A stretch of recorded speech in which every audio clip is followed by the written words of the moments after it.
Welcome back to cyber naval. I am Manish Shukla, वापिस आज आपके सामने नए प्रोग्राम लेके। इसके पहले हमने फर्स्ट हेलो प्रोग्राम बनाया था। पहले वीडियो में C++ या C इंस्टॉल किसे किया जाए वो मैंने आपको दिखाया। दूसरे प्रोग्राम में हमने हेलो प्रोग्राम दिखाया। थोड़े से आगे बढ़ते हैं। अब वेरिएबल्स किस तरीके से डिफाइन किया जाता है, कांस्टेंट किस तरीके से डिफाइन किया जाता है वो हम देखते हैं। वापिस एक बार और बोलूँगा, थियरी कॉन्सेप्ट अगर आपको क्लियर करने तो सबसे पहले मैंने सी का एक थियरी का वीडियो अपलोड किया हुआ है, वो आप देख लीजिए। आपके थियरी के काफ़ी सारे कॉन्सेप्ट क्लियर हो जाएंगे। जैसे मैंने पहले आपको बताया, कोई भी प्रोग्राम सबसे पहले यहाँ पे हैश इंक्लूड करके लिखा जाता है stdio.h standard input output dot h। उसके ऊपर अगर आपको कुछ लिखना है तो आप कमेंट में लिख सकते हो।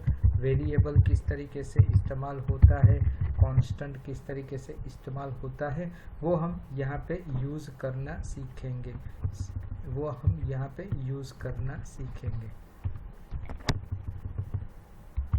आगे बढ़ते हैं।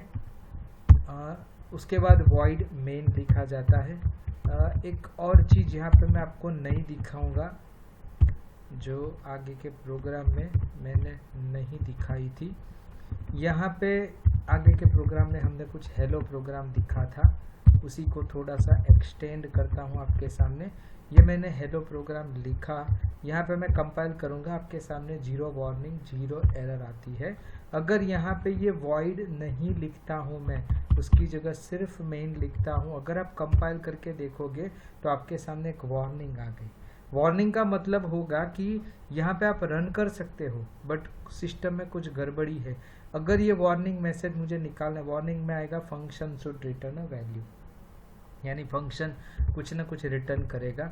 आप ये वार्निंग दो तरीके से निकाल सकते हो। अगर आप चाहे तो यहाँ पे रिटर्न 0 लिख दो।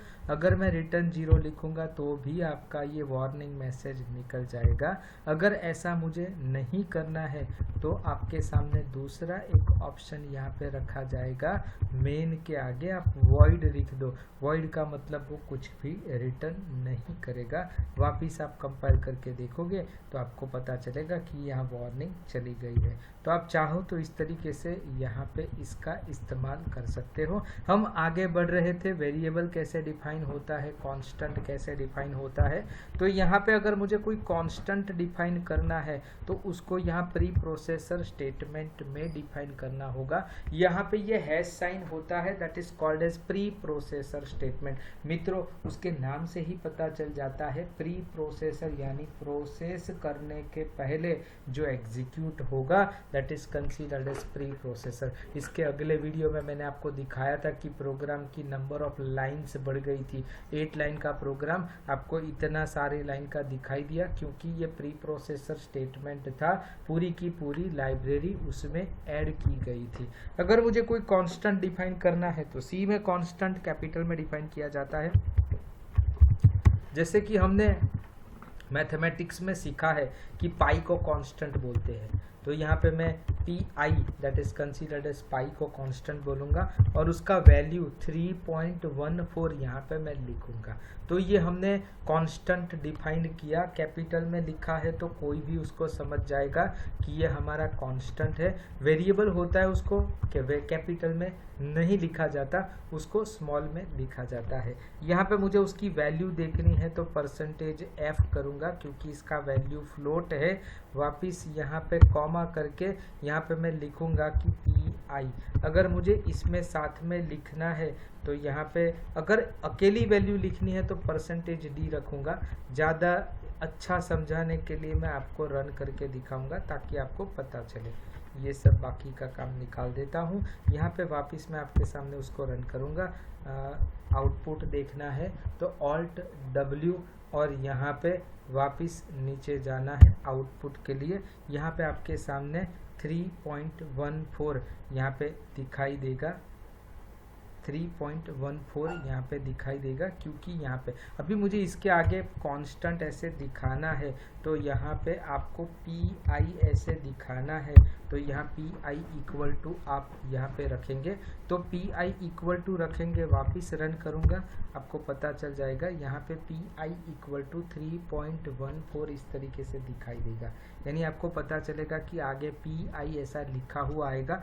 यहाँ पे आपको जैसे चाहिए वैसे आप लिख सकते हो, यहाँ PI चाहिए तो PI लिख सकते हो, CONSTA।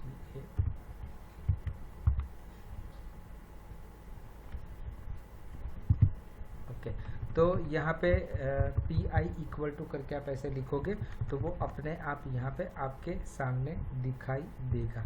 तो इस तरीके से आप यहाँ पे कांस्टेंट डिफाइन कर सकते हो। अगर कोई वेरिएबल आपको डिफाइन करना है तो यहाँ पे जैसे मैंने यहाँ इंटीजर a नाम का एक वेरिएबल लिया, यहाँ पे ये जो है उसको वेरिएबल डिक्लेरेशन बोला जाता है। वेरिएबल, कर्सर हटा लेता हूँ मैं, वेरिएबल यहाँ पे मैं लिखूंगा डिक्लेरेशन बोला जाता है। ये जो स्टेटमेंट है उसको वेरिएबल डिक्लेरेशन बोला जाता है। अगर मैं यहाँ a की a इज इक्वल टू 1 2 ऐसा यहाँ पे लिखता हूँ तो इसको यहाँ पे बोला जाता है वेरिएबल इनिशियलाइजेशन। तो इसको मैं लिखूंगा वेरिएबल इनिशियलाइजेशन। उसकी कोई भी वैल्यू अगर आपको देना है तो यहाँ पे मैं इस तरीके से यहाँ पे लिख सकता हूँ। यहाँ पे एक और चीज़ आपको बताना चाहूँगा, ये जो सेमी कॉलन होता है उसको स्टेटमेंट टर्मिनेटर भी बोला जाता है।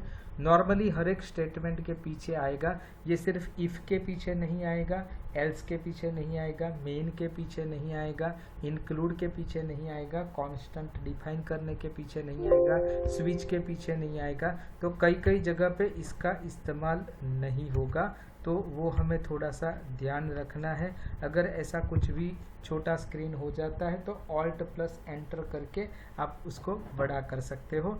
सो ये स्टेटमेंट टर्मिनेटर हर जगह पे आपको यूटिलाइज करना पड़ेगा। मैं चाहूँ तो ये दोनों स्टेटमेंट को एक दूसरे के साथ कंबाइन कर सकता हूँ। जैसे दूसरा एक वेरिएबल मैं लूँगा b इक्वल टू 23 ऐसा मैंने लिखा, तो मैं ये लिख सकता हूँ इंटीजर b इक्वल टू 23।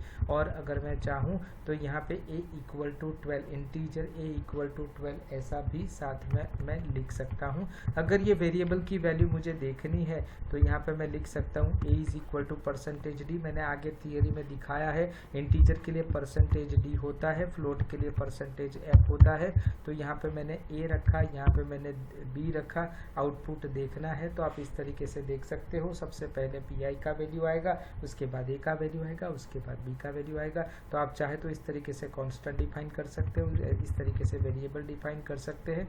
ये आपके हाथ में होता है कि आपको किस तरीके से दिखाना है। अगर इसमें कुछ नए लाइन पे चाहिए तो आप यहाँ पे /n इस्तेमाल कर सकते हो। अगर ये वापस आपको रन करके मैं दिखाऊंगा तो आपको पता चलेगा कि b का जो वैल्यू है /n मैंने यहाँ पे रखा है, तो b का जो वैल्यू है वो न्यू लाइन पे नीचे आपके सामने चला गया। तो इस तरीके से आप चाहे तो उसको नई लाइन पे भी रिप्रेजेंट कर सकते हैं। अगर आपको ये वीडियो अच्छा लगे, नॉलेजेबल लगे तो आप सब्सक्राइब कर सकते हो, तो और आगे नए प्रोग्राम के वीडियो आपको ऑटोमेटिकली मिलते रहेंगे। अच्छा लगे तो फ्रेंड सर्कल में शेयर कीजिएगा और लाइक कीजिएगा। Thank you.